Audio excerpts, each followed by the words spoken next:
प्रिय मुख्य शिक्षक और शिक्षकगण एवं मोर प्रिय सहपाठी माने आज आम एठारे एकत्रित होइछु आम देशर सर्वप्रमुख जातीय पर्व मानक मध्यरु गणतंत्र दिवस को 20 जानुआरी 1950 रे आम देशर संविधान लागू होइथिला एवं एही दिनटी आमे प्रति वर्ष गणतंत्र दिवस भावे उद्यापन करिथाउ।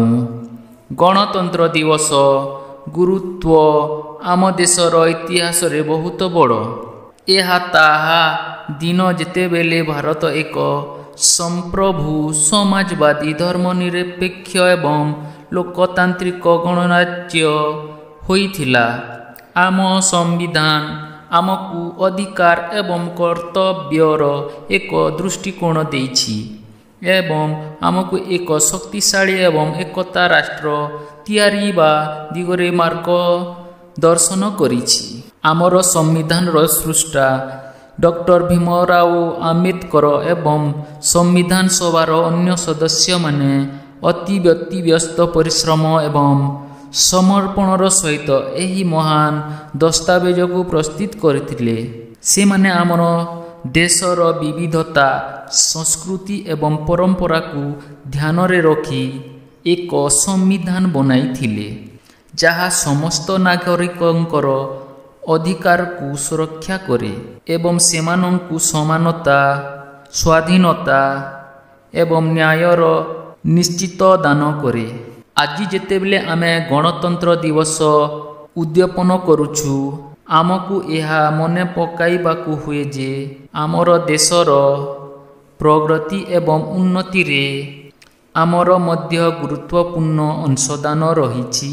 आमको आमर कर्तव्यर अनुसरण करी आमर देश को उच्च सर्वाधिक शक्तिशाली एवं समृद्ध करने दिगरे काम करने हुए।